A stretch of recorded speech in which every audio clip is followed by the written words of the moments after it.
just to buffer an ego, an itch. You need to be able to grease the groove, get quality work done. Okay, that's really impressive. She's definitely not a Pilates instructor, but pistol squats are a base of lower body leg development.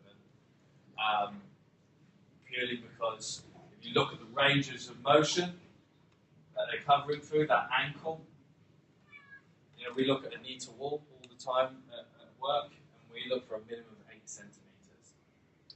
She's probably only got that size, 4 feet. So that knee to wall is looking at 10, 12. You know, she can get that range through. So, make sure you're always revisiting your basics and have your basics in your programming all the time. Bodyweight work all the time. Okay? Movement and how it's created. Newton's laws of motion. First one. Every object is in a state of uniform motion, tends to remain in that state of motion unless an external force is applied upon it. This is the best way to explain it. Oh, that is a complete change of inertia. Albeit it's called the mass moment of inertia. It's really, really simple. Okay? Little guy versus big guy. Big guy's got more inertia. Okay? The chair with the pad on it has more inertia than the chair without the pad. Okay? Total weight. See the momentum change. Okay? His uniform state has just been changed for life after that. So, really, really simple way of explaining that. And it's how we create movement and motion. Newton's law of motion. Second one. Force equals mass times acceleration. That's how we're producing force. Andy Bolton. This is a world record squat attempt at the time. Apologies for the quality.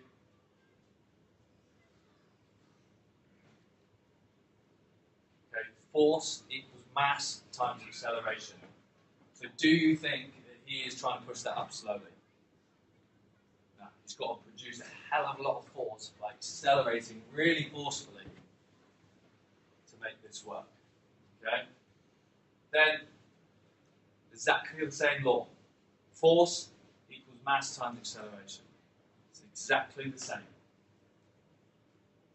But I ask you the question, do you think the cost of this exercise to that person in terms of their recovery, or how effective or how much energy it takes, is different between Andy Bolton squatting a world record and these guys jumping that high? It's no different. It's no different. They're both performing maximally. Okay, it's all governed by the brain. So, the important thing to really take into consideration from this is cost of work. Just because these guys are jumping really, really high, there's no weight on the bar, doesn't mean they're not performing maximally. Doesn't mean it's not going to change their performance tank, as it were. Third law. For every action, there is an equal and opposite reaction. Okay?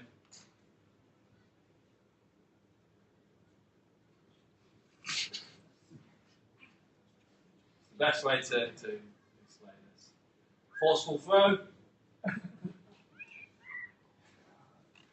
His ability, he didn't understand this law. Let's just put it that way. Because he didn't know that if he chucked that into the floor as hard as we can, that it's going to come right back up and hit him in the face. And I've seen this in the gym many, many times.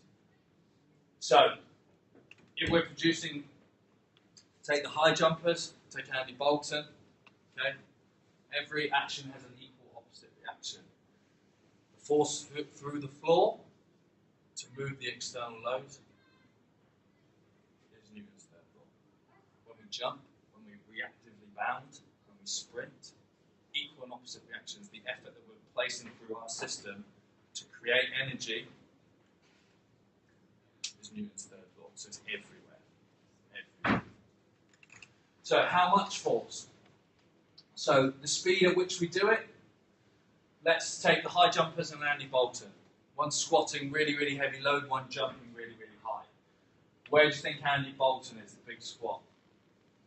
On the purple, which is force. There? Bear in mind this is the speed. Force goes up, speed goes down. Producing a lot of force, taking a long time to get. High jumpers, again, gives it away. You need a lot of speed power. Still at the same cost relative to what they're doing. So, types of percentages that you need to train at to elicit different responses. So again, it's your power curve, and it's your force curve. So, these are suggested. If you want to take them down, take them down. But there's a lot of consideration to make.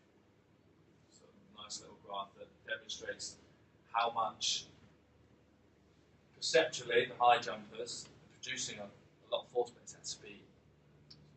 You can use 20% of load in your body weight to elicit those sorts of responses, whereas Andy Bolton lives down here.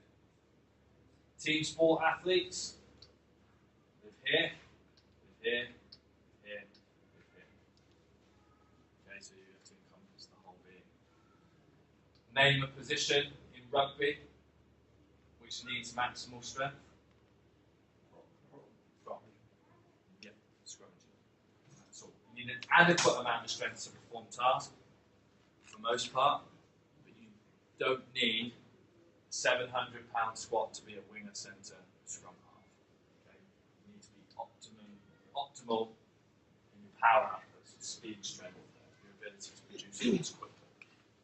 So, best exercises to use under these: upper body, bench press, bench pull, overhead press, dumbbell rows, squats, deadlifts, step ups, split squats, then full body, med ball throws, jumps, sprints, and Olympic lifts. So notice that these, on the end here, unless you use other forms of such things as accommodating resistance, bands and chain, or very light loads, this is where you're going to get some real good benefit from. 90% of the population don't do these. 90% of the population can't do these, which are clean and jerk.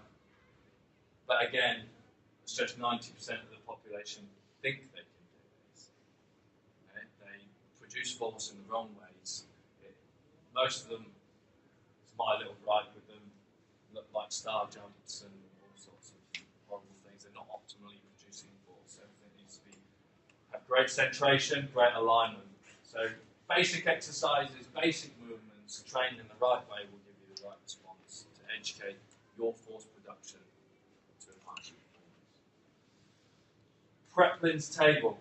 I suggest everyone write that down massively. It's a concept that we're going to touch on in a minute. But basically, this gives you your percentage of your max, how many reps you need to get per set, a low, a medium, and a high amount of volume that you can cover each day to get to where you need to be. Okay? So, on some days, I come into the gym, I've hit 6 total reps and left. Because I just needed to do enough to keep me ticking over. That's all you need to do sometimes.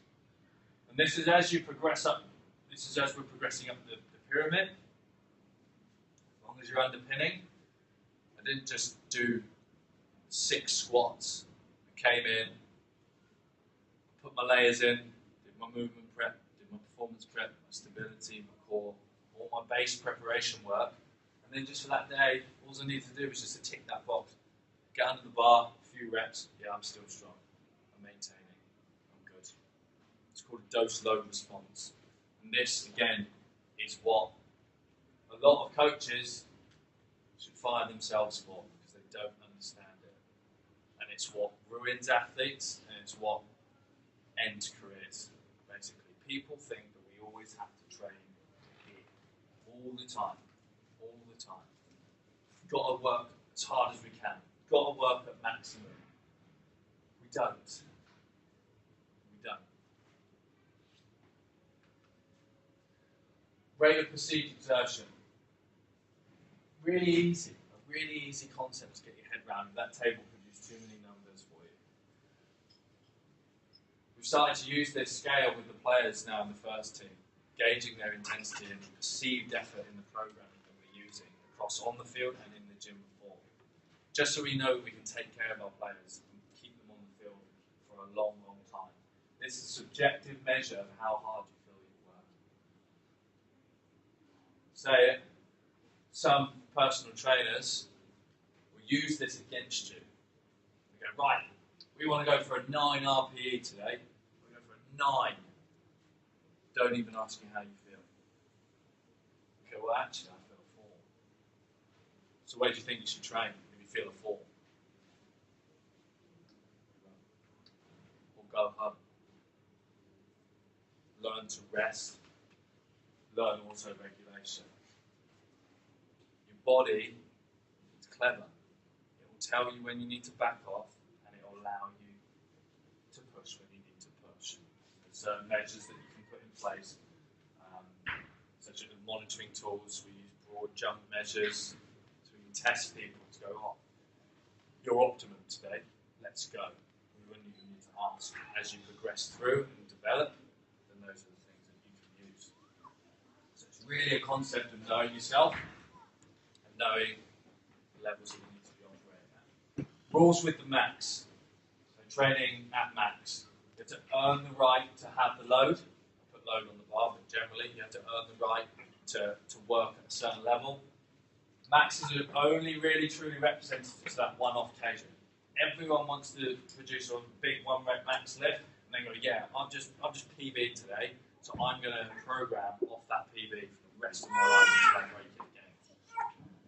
The sun could have been shining. You could have just got a new girlfriend, new boyfriend. You could have got a promotion.